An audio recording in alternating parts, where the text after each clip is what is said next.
Hello দর্শক, আসসালামু আলাইকুম। আমি আপনার একটা পরিচিত গাছের মাঝে আসলাম। তো এই গাছ অবশ্য সবেরই পরিচয়, কেউ কয় গজরাজ, কেউ কয় হাতিসুরা। হ্যাঁ, একজনে একটা নাম করে। তো একজন আমাকে করেছেন, জানতে চাইছেন যে কী হয়েছে। আমার স্ত্রী রাগ করে বাড়ি ছেড়ে চলে গেছে, ছোটো একটা বাচ্চাকে ছিঁড়ে গেছে। তো আমার স্ত্রী বাড়িতে আনা কী পদ্ধতি, কী হিসাবে আমার স্ত্রীকে আমি বাসায় আনতে পারবো, ফিরে আনতে পারবো, তারই একটা পত্রিকা, তারই একটা উপকারের জন্য একটা বস্তু আমাকে দিতেন। তো এই গাছ, এর নাম হচ্ছে গজরাজ। এই গজরাজ গাছের বাহাদুরিতে বহুত রোগ নির্ময় হয়। কিন্তু এই গাছের দ্বারাই আপনার স্ত্রী বাড়ি থেকে চলে গেছে, যে কোনো মেয়ে রাগ করে বাসা থেকে চলে গেছে, যে কোনো ছেলে রাগ করে বাসা থেকে চলে গেছে। ওই ছেলেকে যদি আপনি ঘুরে বাসায় ফিরে আনতে চান, বা ওই মেয়েকে যদি আনতে চান, বা যে কোনো মেয়েকে আপনি বাধ্য করতে চান, তাহলে গজরাজ গাছের কাছে চলে আসেন। এর নাম হচ্ছে হাতিসুরা। এই হাতিসুরা গাছের কাছে আসেন। এই গাছটা কীভাবে কাজ করবেন এখন আমার কাছে বিতংভাবে শুনে নেন। তার আগে একটা কথা, যে আমার ভিডিওর মাঝে সাবস্ক্রাইব করছেন তার জন্য অনেক অনেক ধন্যবাদ। যে সাবস্ক্রাইব করেন নাই তাকে অনুরোধ করবো আমার ভিডিওর মাঝে সাবস্ক্রাইব করবেন। কেননা যখন আমি মূল্যবান ভিডিওগুলো আপনাদেরকে দিব, সবার আগে যাত আপনার মোবাইলে যায়, এই আশা রেখে আমি কিন্তু এই মূল্যবান ভিডিও কিন্তু আপনাদের সম্মুখে তুলে ধরলাম। এই ভিডিও অনুযায়ী আপনার কাম করবেন, যে নিয়মে আমি বলে দেবো ওই নিয়ম মতো কাজ করেন, আপনার শতকরাই আপনার কাজ হবে, একটা কামও মিস হবে না।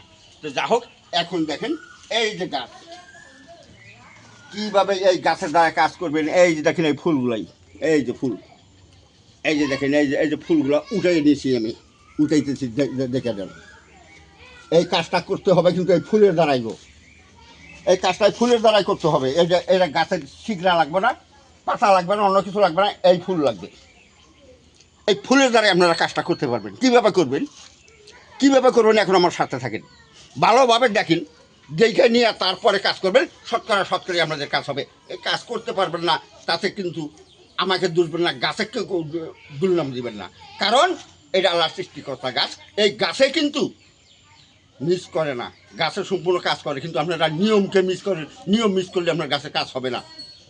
এই যে গাছের এই ফুলগুলা এইবেলে উঠাইয়া এইবেলে ডলে নেন। এই দেখেন, এই যে ফুলগুলা ডলে নেবেন, ফুলগুলা ডলে নেন। ডলে নিয়ে তারপরে কি করেন, এই ফুলটা শুকাইয়া কি করবেন, সিন্দুর তো চেনেন, এই হিন্দু মাদের কপালে যেটা লাগায় সিন্দুর, ওই সিন্দুরের সাথে এই ফুলটা চূর্ণ কইরা ওই সিন্দুরের সাথে এইটা মিশাইয়া আপনার স্ত্রী বাড়ি ছেড়ে চলে গেছে, কি করবেন, আপনার স্ত্রীর পাশে ঘোরাগাড়ি কইরা ফট কইরা তার শরীরে এই যেটা ফাঁকিটা অল্প ছিটিয়ে দেন, অল্প তার শরীরে লাগলে হয়েছে। উনি দেখবেন দরকার পড়লে আপনার পিছিয়ে আসবো, তা না হলে একদিন দুদিন গত হওয়ার পরে দেখবেন যে আপনার স্ত্রী চলে আপনার বাসায় আসছে। কিন্তু বাপুর একটা কথা কিন্তু ওই কইছে যে নিয়মে ওষুধ, মানে বেয়া নিয়মে বিষ। নিয়ম মতো কাজ করবেন। যেটা আপনার শ্বশুরবাড়ি যদি আছে উত্তর দিকে, তাহলে কী করবেন, এই গাছটা এরকম আপনার সামনে রাখবেন এই উত্তর দিকে। আর যদি আপনার শ্বশুরবাড়ি আছে পশ্চিম দিকে, তাহলে এই গাছটা আপনার ওই শ্বশুরবাড়ির দিকে লক্ষ্য করে গাছটা আপনার সামনে রাখবেন। দক্ষিণ দিকে আছে তাহলে দক্ষিণ দিকে এবারে দাঁড়াইয়া গাছটা আপনার সামনে রাখবেন। পূব দিকে আছে তাহলে পূব দিকে দাঁড়াই এইভাবে গাছটা সামনে রাখবেন। এই নিয়মে গাছটা উঠাবেন। এই নিয়মে গাছটা উঠাবেন কী করবেন, হয়তো হিন্দু হলে শ্রী বিষ্ণু বলবেন, মুসলমান হলে বিসমিল্লাহ বলবেন, যাদের ধর্ম অনুযায়ী যেরমেই করে স্মরণ করে গাছটা টান্দা উঠাইয়া তারপর কিন্তু ফুলটা শুকাইয়া তারপর যেভাবে কাজটা করতে বলছি ওইভাবে কাজটা করবেন। যা হোক, আজকের মতো এই পর্যন্তই। আসসালামু আলাইকুম। হিন্দু বাবাদের নমস্কার, অন্যান্য জাতি আছেন আন্তরিক ধন্যবাদ।